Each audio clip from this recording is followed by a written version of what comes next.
I love Buster Olney. I really do. But he sent out a tweet the other day. He said the Dodgers have an advantage because they have the Jackie Robinson history and the resulting tradition because of it.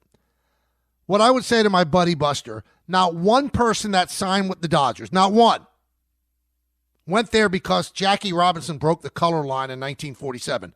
Not one. And you talk about tradition. Yeah, the Dodgers have a great tradition. Yankees have a better tradition. They play on the West Coast in L.A., and their ownership pays a lot of money. That's it. If Jackie Robinson had broke the color barrier playing for the Giants, people wouldn't be going to the Giants. I don't think that had anything to do with it. For Ohtani, for Yamamoto, for Sasaki, for the two relief pitchers they just signed, that's nonsense. It's not true. Let's go to the Blue Jays. So they signed Santander, which is 5 years, $92 million. Not a bad deal. But they're going to be a bridesmaid essentially for every big player. They were in on Soto, they were in on Sasaki, they were in on Scott, they were on Corbin Burns. They missed out on all of them. So I was talking to somebody with a connection to Toronto last night, and I said, why are they not signing Vlad? Imperfect player. You don't know what you're going to get with him. You don't know if he's going to be in shape one year or not. This past year, he was great. The year before, look at his numbers. He was awful.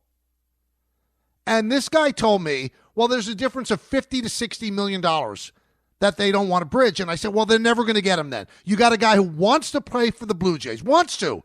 He's a Canadian citizen. You got to overpay to keep him. If not, what are you doing with your franchise? This guy wants to play.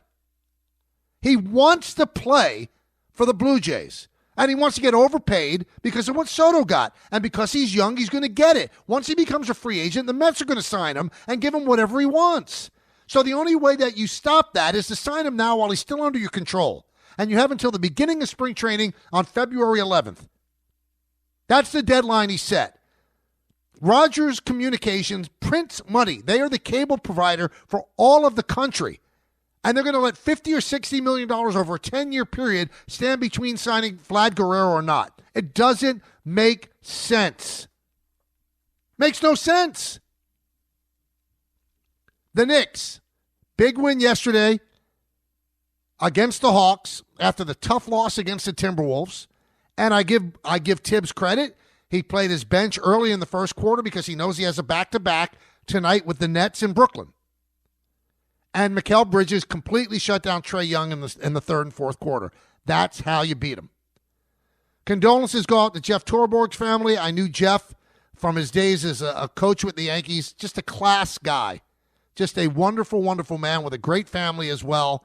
Had that great season where he was manager of the year with the White Sox when they won 94 games there last year in Comiskey. And he passes away over the weekend. I thought that I actually believe that Tom Brady had one of his best games of the year with the Eagles game the other day. The fact that the people at Fox, Brad Zager, I believe his name is, reached out to Andrew Marchand of The Athletic and said, we don't see a conflict of interest. Really? You really don't. How come I see it? Do you realize that in that entire game, the Commanders the Commanders against the Lions game he did. Do you realize that an entire game, the entire game, he never said the name Ben Johnson? Never. Never said it once.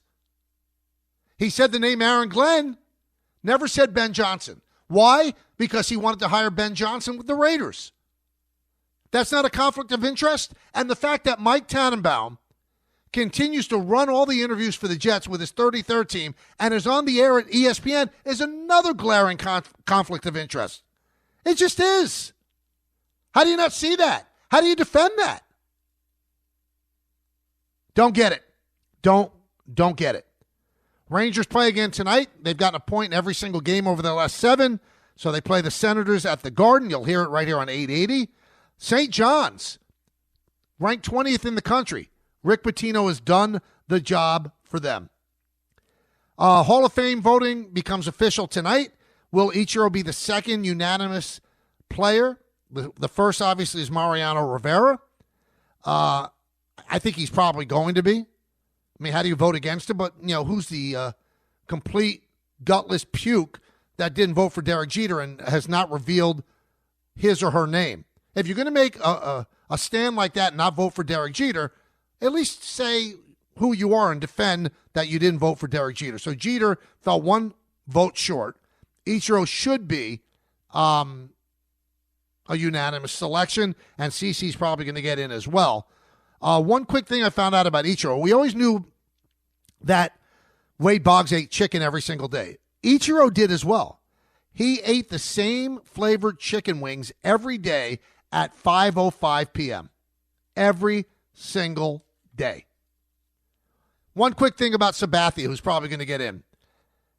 He's a Hall of Fame pitcher. He's amazing.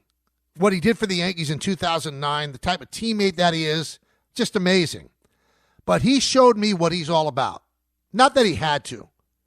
In 2018, it was September 27th, and Andrew Kittredge was on the mound, and he threw at the head of Austin Romine, 93 miles an hour.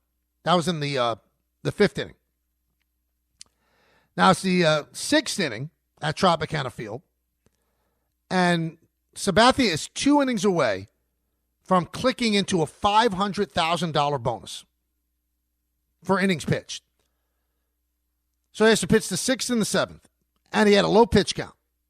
And he told Romine, first batter, after Romine got thrown at.